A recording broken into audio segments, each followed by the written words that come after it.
성경에서 가장 오래 산 인물이 누구인지 생각해 보신 적 있으신가요? 또 가장 짧은 장과 가장 긴 장이 무엇을 말하고 있는지도 알고 나면 성경이 조금 다르게 보이기 시작합니다. 성경은 단지 신기한 사실을 모아둔 책이 아니라 그 모든 장면을 통해 하나님을 더 깊이 알게 하는 말씀입니다. 성경을 오래 읽어온 분들도 아직 모르는 이야기가 있습니다. 수십 년을 신앙생활 해와서도 성경 안에 이런 것이 있었구나 싶은 순간이 있습니다. 그 순간이 참 좋습니다. 성경은 읽을수록 더 깊어지는 책입니다. 평생을 읽어도 아직 더 있습니다. 그것이 성경의 특별함입니다. 오늘은 성경 속에 담긴 흥미로운 사실 5가지를 함께 보겠습니다. 그 사실들을 따라가다 보면 말씀의 의미가 조금 더 선명해지고 믿음의 방향이 조금 더 또렷해지는 것을 느끼게 될 것입니다. 성경 속 흥미로운 사실은 우리를 재미로만 머물게 하지 않고 말씀의 중심으로 다시 데려갑니다. 오늘 이 5가지 이야기가 성경을 다시 펼쳐보고 싶게 만드는 작은 계기가 되기를 바랍니다. 첫 번째 이야기입니다. 성경에서 가장 오래 산 인물은 누구일까요? 이름은 한 번쯤 들어보셨을 것입니다. 무두셀라. 가장 오래 산 사람으로 이름이 알려져 있지만 정확히 얼마나 살았는지는 잘 모르시는 분이 많습니다. 창세기 5장 27절입니다. 그는 969세를 살고 죽었더라. 지금 우리의 기준으로는 상상하기 어려운 숫자입니다. 100년도 살기 쉽지 않은 우리에게 969년이라는 세월은 어마어마한 시간으로 느껴집니다. 무두셀라가 살아있던 그 긴 세월 안에 성경 속 수많은 사건들이 일어났습니다. 아담이 살아있던 시절과도 겹치고 노아가 태어난 시절과도 겹칩니다. 무두셀라는 이 모든 세대를 살아넘긴 인물입니다. 그런데 이 기록을 읽을 때 단순히 신기하다는 데서 멈추면 아쉽습니다. 이 긴 세월 안에 한 가지 중요한 것이 있습니다. 무두셀라의 이름은 히브리어로 풀면 그가 죽을 때 재앙이 온다는 뜻과 연관이 있다고 합니다. 그리고 실제로 무두셀라가 죽은 해에 노아의 홍수가 시작되었다는 말씀이 있습니다. 이것이 사실이라면 하나님이 가장 오래 산 인물의 생애를 통해 심판을 최대한 늦추신 것이 아닐까 하는 생각을 해보게 됩니다. 무두셀라가 살아있는 동안 하나님은 기다리고 계셨다는 것입니다. 인간이 돌아오기를, 인간이 회개하기를 기다리면서 사람의 시간이 아무리 길어도 결국 하나님의 시간 안에 있다는 것. 무두셀라의 969년도 하나님 앞에서는 하나의 계획 안에 있었습니다. 이것이 첫 번째 사실이 우리에게 남기는 것입니다. 우리의 시간도 마찬가지입니다. 오늘 하루가 길게 느껴지든 짧게 느껴지든 우리의 시간은 하나님의 손 안에 있습니다. 그 시간을 어떻게 살아가는지가 중요합니다. 무두셀라의 긴 세월처럼 우리의 시간도 하나님의 계획 안에 있습니다. 이 사실 하나가 오늘 하루를 대하는 마음을 조금 다르게 합니다. 내가 가진 시간이 하나님의 손 안에 있다는 것. 그것이면 충분합니다. 나이가 들어가면서 시간이 더 빨리 가는 것 같다고 하시는 분들이 계십니다. 50대, 60대를 지나면서 젊었을 때보다 하루하루가 더 가깝게 느껴진다고. 남은 시간이 얼마나 될까 생각하면 마음이 무거워지는 날도 있다고. 그런 마음이 드는 분들에게 무두셀라의 이야기가 이것을 말합니다. 하나님이 우리에게 주신 시간은 짧든 길든 하나님의 손 안에 있습니다. 우리가 살아가는 하루하루가 하나님의 계획 안에 있다는 것. 그것이 우리의 시간을 다르게 봐야 하는 이유입니다. 오늘 하루를 하나님의 손 안에서 살아가는 것. 그것이면 충분합니다. 두 번째 이야기로 넘어가겠습니다. 성경에서 가장 짧은 장은 어디일까요? 잠깐 생각해 보십시오. 성경에는 총 몇 장이나 있는지 아십니까? 구약과 신약을 합쳐서 1189장이 있습니다. 그 1189장 중에서 가장 짧은 장은 어디일까요? 답은 시편 117편입니다. 단 두 절로 이루어진 시편입니다. 시편 117편 1절을 읽어보겠습니다. 너희 모든 나라들아 여호와를 찬양하며 너희 모든 백성들아 그를 찬송할지어다. 이 짧은 두 절 안에 담긴 내용이 무엇인지 보십시오. 모든 나라, 모든 백성, 이 세상 모든 사람들을 향한 말씀입니다. 가장 짧은 장이 가장 넓은 시선을 담고 있습니다. 이스라엘 한 나라만을 향한 말씀이 아닙니다. 어느 민족 하나만을 위한 말씀이 아닙니다. 모든 나라, 모든 백성에게 하나님을 찬양하라고 부릅니다. 성경 전체를 기준으로 보면 시편 117편은 성경의 정가운데에 있다고도 합니다. 구약과 신약을 통틀어 1189장 중에서 595번째 장이 시편 117편입니다. 성경의 한가운데에 있는 장이 두 절짜리 가장 짧은 장이고 그 내용이 모든 나라를 향한 찬양입니다. 이것이 우연이라고 보기 어렵습니다. 성경의 중심에 하나님을 찬양하는 짧은 고백이 있다는 것. 성경은 짧다고 가벼운 말씀이 없습니다. 오히려 이 두 절은 온 세상을 향한 하나님의 마음을 담고 있습니다. 이것이 성경의 특별함입니다. 적은 말 안에 큰 뜻이 있습니다. 짧은 구절 하나에도 깊은 의미가 담겨 있습니다. 말씀을 읽을 때 길이를 보지 말고 내용을 보십시오. 가장 짧은 시편이 가장 넓은 마음을 담고 있다는 것. 이것을 오늘 알게 되셨다면 다음에 성경을 펼칠 때 짧아서 지나쳤던 말씀 앞에서 잠깐 멈추는 시간이 생기실 것입니다. 그 짧은 말씀 안에도 하나님의 큰 뜻이 담겨 있을 수 있습니다. 시편 117편 두 번째 절도 잠깐 보겠습니다. 우리에게 향하신 여호와의 인자하심이 크시고 여호와의 진실하심이 영원하도다. 할렐루야. 두 절 안에 모든 것이 담겨 있습니다. 하나님의 사랑이 크고 그 사랑이 영원하다는 것.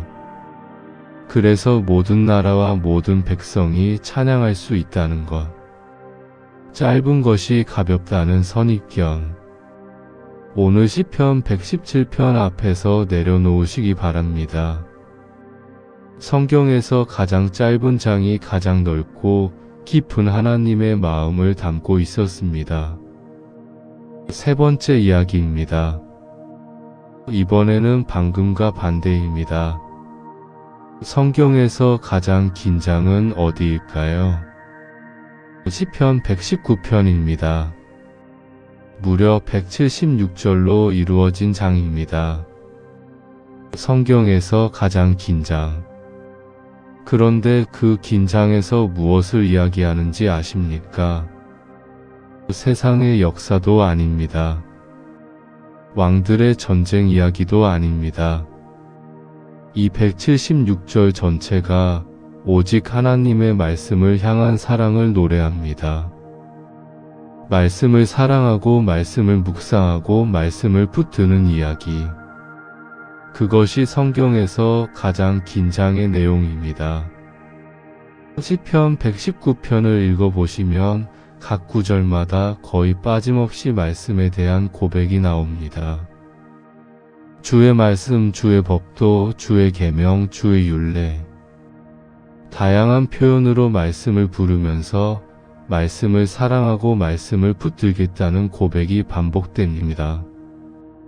왜 성경에서 가장 긴 자리를 이 내용으로 채웠을까요? 하나님이 우리에게 가장 많이 들려주고 싶으셨던 것이 말씀을 사랑하는 마음이라는 것입니다. 가장 긴 장에 담겨 있다는 것은 그만큼 중요하다는 것입니다. 시편 119편 105절입니다. 주의 말씀은 내 발의 등이요 내 길의 빛이니이다. 이 구절이 시편 119편의 많은 구절 중 하나입니다. 말씀이 우리 발의 등불이라는 고백, 말씀이 우리 길의 빛이라는 고백, 발의 등이라는 표현이 있습니다. 발 앞을 밝히는 등불, 먼 앞까지 환하게 보여주는 큰 빛이 아닙니다. 지금 이 한 걸음을 내디딜 수 있게 바로 앞을 밝혀주는 것입니다. 어두운 길을 걸어갈 때 전부 다 보이지 않아도 바람만 밝혀주는 작은 빛이 있으면 한 걸음씩 걸어갈 수 있습니다. 말씀이 그 빛입니다. 앞날이 다 보이지 않아도 말씀이 오늘 이 한 걸음을 밝혀줍니다. 내일은 몰라도 오늘 이 걸음을 내디딜 수 있게 해줍니다. 성경에서 가장 긴 장이 말씀 사랑으로 가득 차 있다는 것. 이것이 우리에게 묻습니다. 나는 말씀을 얼마나 가까이 하고 있는가? 나에게 말씀은 내 발의 등불이 되고 있는가? 오래 신앙생활을 해오신 분들 중에 어느 순간 말씀 읽는 것이 습관이 되어버린 것 같다고 하시는 분들이 계십니다. 형식적으로 읽게 되고 마음이 잘 움직이지 않는다고. 그 마음이 이해됩니다. 시편 119편의 기자도 이런 고백을 합니다. 내 마음이 주의 말씀을 사모하나이다.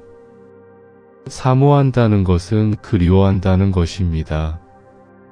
말씀을 그리워하는 마음, 말씀을 다시 읽고 싶어지는 마음, 그 마음이 오늘 이 시간을 통해 조금이라도 살아나기를 바랍니다. 긴 것이 중요한 것이 아닙니다. 무엇을 담고 있는가가 중요합니다. 그리고 시편 119편은 가장 중요한 것, 말씀 사랑으로 그 긴 자리를 채웠습니다. 오늘 이 사실을 알게 되신 것을 계기로 시편 119편을 천천히 읽어보시기를 권해드립니다.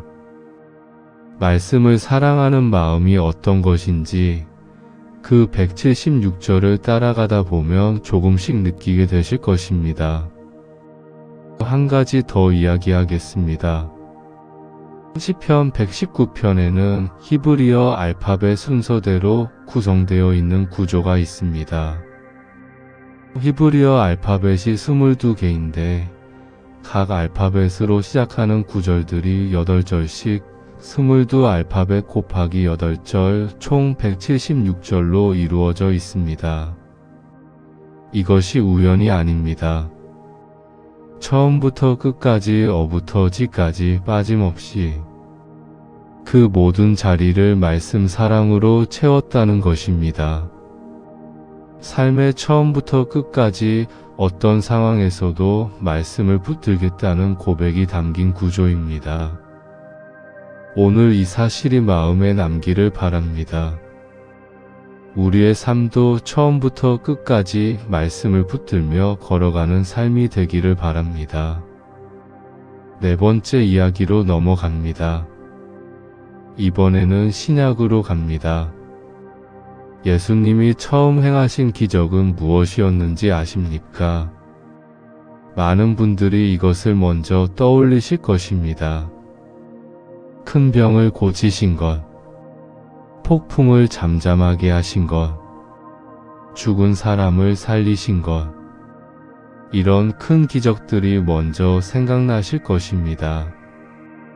그런데 예수님의 첫 번째 기적은 이것이었습니다.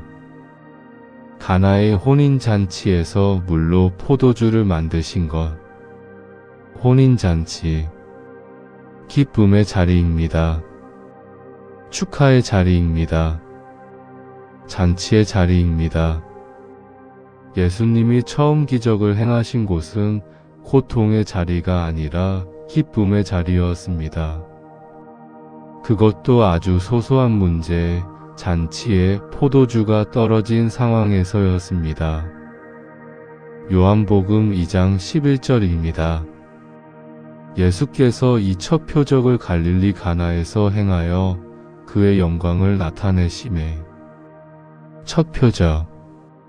이 단어가 중요합니다. 예수님이 공생애를 시작하시면서 가장 처음 하신 일. 그것이 잔치 자리에서 포도주가 떨어진 그 작은 필요 앞에서 시작되었습니다. 이 사건을 조금 더 들여다보면 흥미롭습니다. 포도주가 떨어진 것이 당시로서는 큰 문제였습니다. 혼인잔치에서 포도주가 떨어지는 것은 그 집안의 수치가 될 수 있는 상황이었습니다.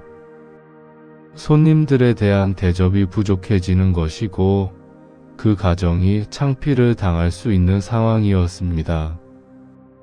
예수님은 그 작은 필요를 외면하지 않으셨습니다. 그 잔치의 자리에서 그 소소한 문제 앞에서 예수님은 처음으로 기적을 행하셨습니다. 이것이 우리에게 무엇을 보여주는지 생각해 봅니다. 예수님은 우리 삶의 기쁜 자리에도 함께 하십니다. 어려운 기도만 받으시는 분이 아닙니다. 큰 위기에만 오시는 분이 아닙니다. 잔치의 자리에도, 일상의 자리에도, 포도주가 떨어진 그 소소한 자리에도 함께 하십니다. 어떤 분은 이런 마음을 가지고 계실 수 있습니다. 내 기도는 너무 작은 것 같아서 하나님께 드리기 부끄럽다는 마음. 이런 작은 것까지 기도해도 되나 싶은 마음. 가나의 혼인잔치 이야기가 그 마음에 대답합니다. 예수님의 첫 기적이 잔치에서 포도주가 떨어진 그 자리에서 시작되었다는 것. 작은 필요도 예수님 앞에 가져갈 수 있다는 것. 예수님은 그 작은 자리에서도 함께 하신다는 것. 오늘 우리 삶 안에도 예수님이 함께하고 계신다는 것. 그분은 우리의 크고 작은 모든 필요를 알고 계십니다. 기쁜 날도 힘든 날도 그분이 함께 하십니다. 예수님의 첫 기적이 기쁨의 자리에서 시작되었다는 사실 하나가 오늘 우리를 향한 예수님의 마음을 더 가깝게 느끼게 합니다. 이 가나의 혼인잔치 이야기에서 한 가지 더 눈에 띄는 것이 있습니다. 예수님의 어머니 마리아가 예수님께 말합니다. 저들에게 포도주가 없다. 마리아는 예수님이 어떻게 하실지 몰랐지만 그 필요를 예수님께 가져갔습니다. 그리고 종들에게 말합니다. 무엇이든지 그가 시키는 대로 하라. 이 두 가지가 기도의 방식을 보여줍니다. 필요를 예수님께 가져가는 것, 그리고 예수님이 하시는 대로 따르는 것. 오늘 우리의 삶 안에도 필요가 있습니다. 해결되지 않는 것들이 있습니다. 포도주가 떨어진 것 같은 자리가 있습니다. 그 필요를 예수님께 가져가십시오. 마리아처럼 어떻게 되실지 몰라도 그냥 가져가는 것입니다. 그리고 예수님이 하시는 대로 따르는 것입니다.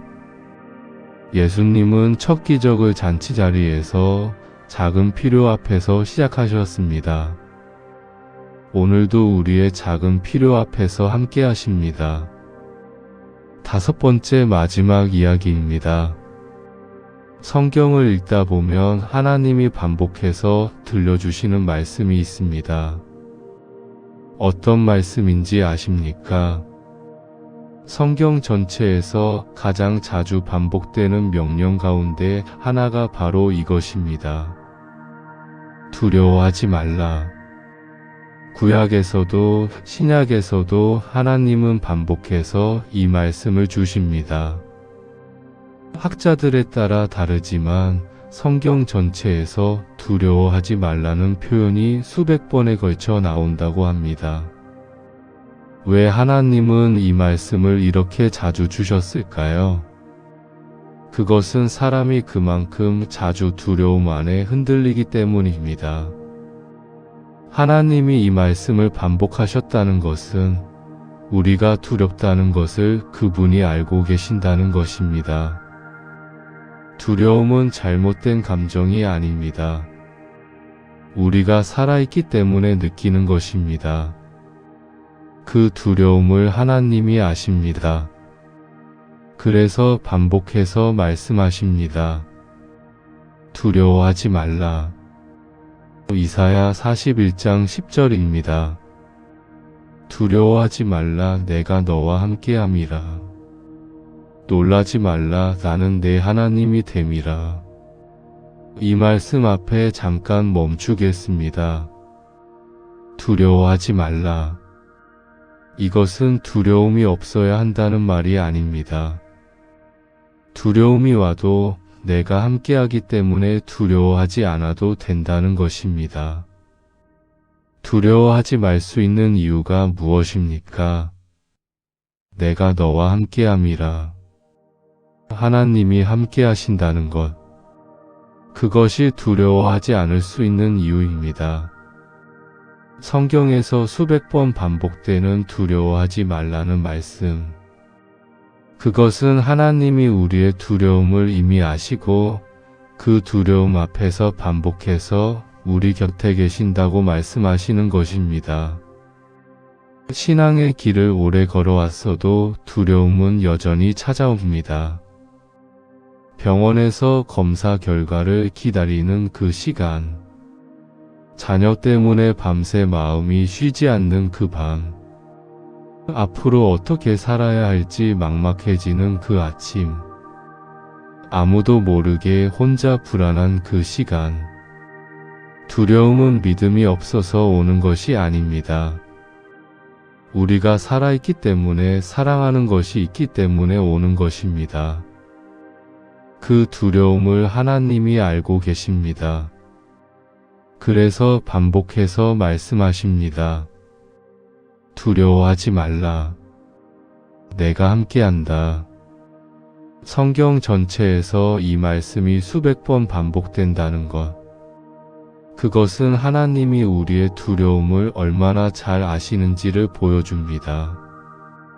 우리가 두려울 때마다 하나님은 이 말씀을 다시 건네고 싶어 하십니다. 익숙해진 것 같던 두려움이 다시 밀려오는 날, 그 두려움 앞에서 하나님은 이 말씀을 다시 건네십니다. 두려워하지 말라. 내가 너와 함께한다. 성경이 이 말씀을 반복한다는 사실 하나가 오늘 이 시간 우리에게 다시 이 말씀을 전해줍니다. 두려워하지 말라는 말씀을 자주 주셨다는 것은 하나님이 우리의 두려움을 충분히 이해하고 계신다는 것입니다.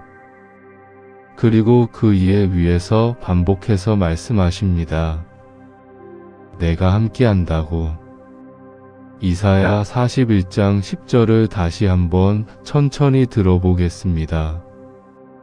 두려워하지 말라, 내가 너와 함께함이라. 놀라지 말라, 나는 내 하나님이 됨이라. 두 가지 말씀이 나란히 있습니다. 두려워하지 말라. 왜냐하면 내가 너와 함께하기 때문이다. 놀라지 말라. 왜냐하면 나는 내 하나님이기 때문이다. 두 가지가 세트입니다. 두려움이 오면 하나님이 함께 하심을 기억하는 것. 놀람이 오면 하나님이 하나님 되심을 기억하는 것. 이 말씀이 성경에서 자주 반복된다는 사실. 그것이 오늘 우리에게 이것을 말합니다. 하나님은 우리가 두려울 때마다 이 말씀을 주시기 원하십니다. 한번 들으면 끝나는 것이 아닙니다. 두려움이 올 때마다 다시 들어야 하는 말씀입니다. 그래서 반복하신 것입니다. 오늘 두려운 것이 있으십니까? 이 말씀이 오늘 여러분에게도 들려오기를 바랍니다. 두려워하지 말라. 내가 너와 함께한다. 성경이 이 말씀을 자주 주셨다는 사실 하나를 기억하십시오. 하나님이 얼마나 자주 우리 곁에서 이 말씀을 건네고 싶으셨는지를. 그것이 하나님의 마음입니다. 성경 속 흥미로운 사실은 우리를 재미로만 머물게 하지 않고 말씀의 중심으로 다시 데려갑니다. 오늘 마지막 포인트가 그것을 가장 잘 보여줍니다. 성경에서 가장 자주 반복되는 말씀 중 하나가 두려워하지 말라는 것. 이 사실을 아는 것이 흥미로 끝나지 않고 결국 오늘 나에게 하시는 하나님의 말씀으로 들려올 때 성경이 더 선명하게 보입니다. 오늘 5가지 이야기를 함께 걸어왔습니다. 첫 번째로 무두셀라의 969년을 보았습니다. 사람의 시간이 얼마나 길어도 결국 하나님의 시간 안에 있다는 것. 우리의 하루하루도 하나님의 손 안에 있습니다. 오늘 이 시간도 내일도 하나님의 손 안에 있습니다. 나이가 들어가는 것이 두렵게 느껴지는 날에도 내가 가진 시간이 하나님의 계획 안에 있다는 것을 기억하십시오. 두 번째로 성경에서 가장 짧은 장 시편 117편을 보았습니다. 단 2절 안에 모든 나라와 모든 백성을 향한 하나님의 마음이 담겨 있었습니다. 짧다고 가볍지 않습니다. 성경의 모든 말씀 안에 뜻이 있습니다. 짧은 구절도 그냥 지나치지 마십시오.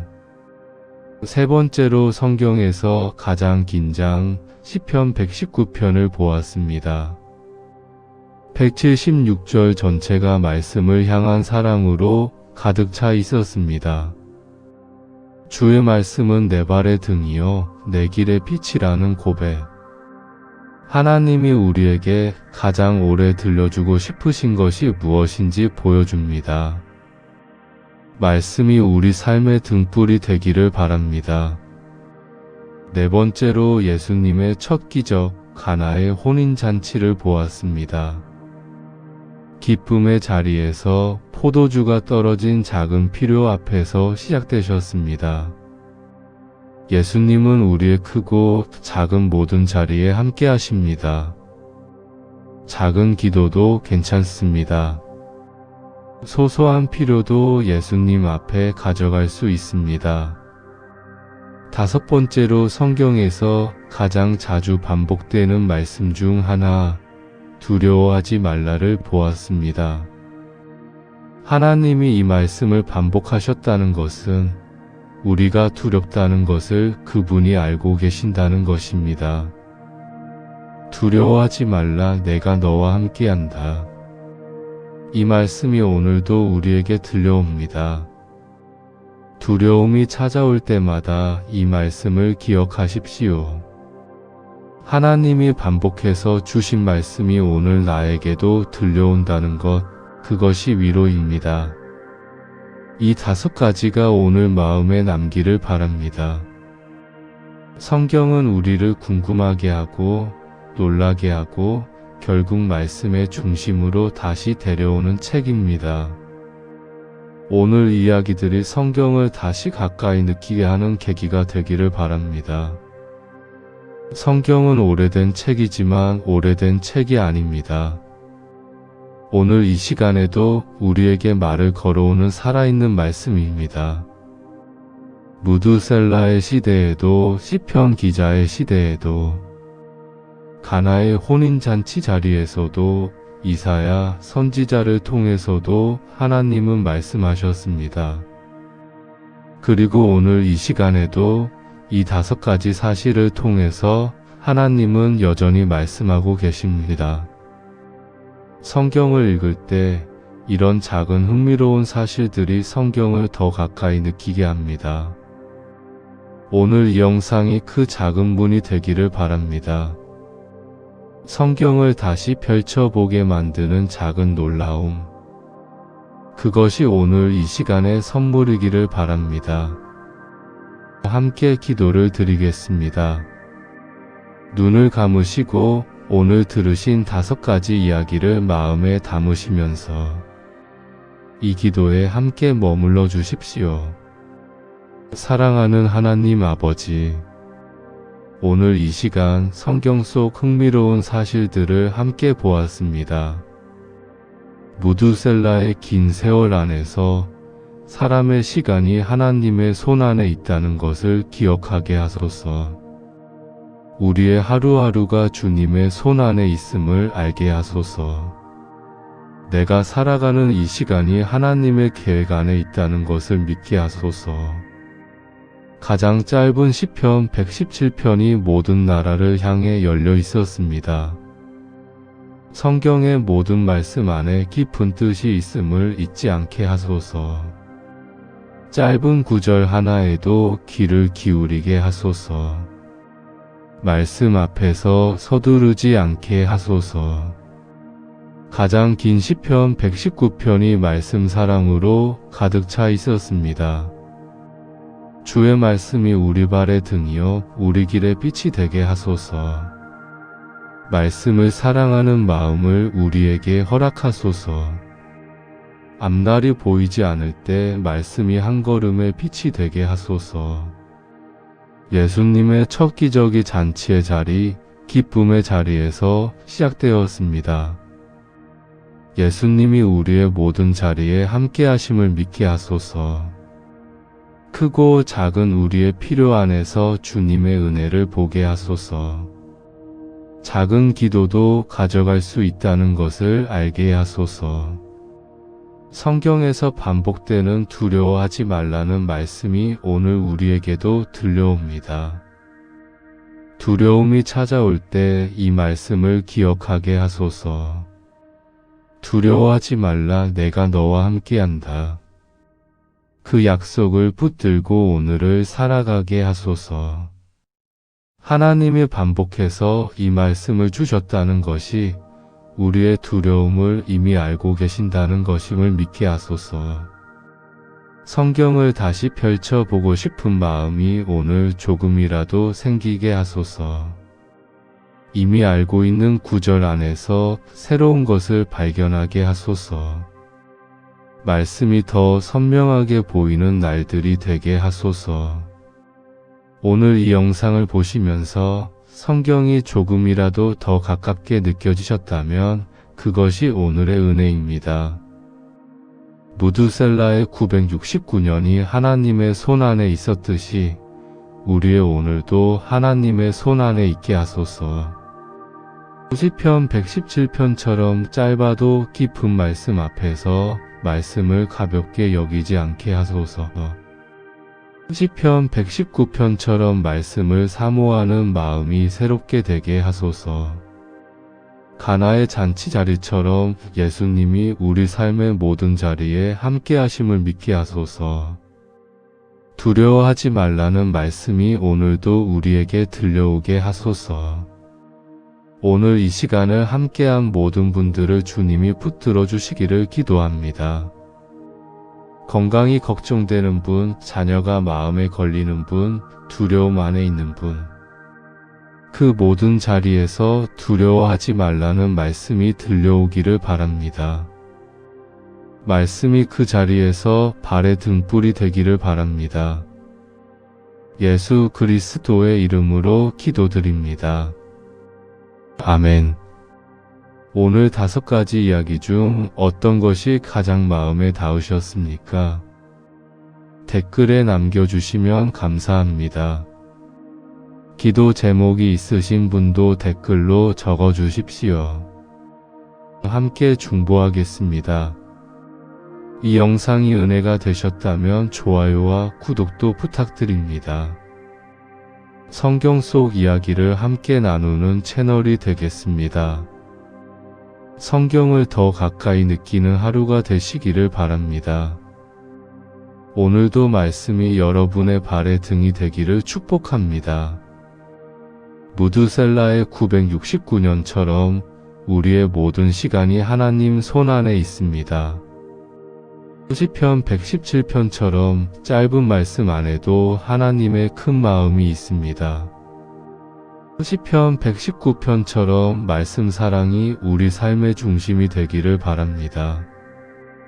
가나의 혼인잔치처럼 예수님이 우리의 모든 자리에 함께 하십니다.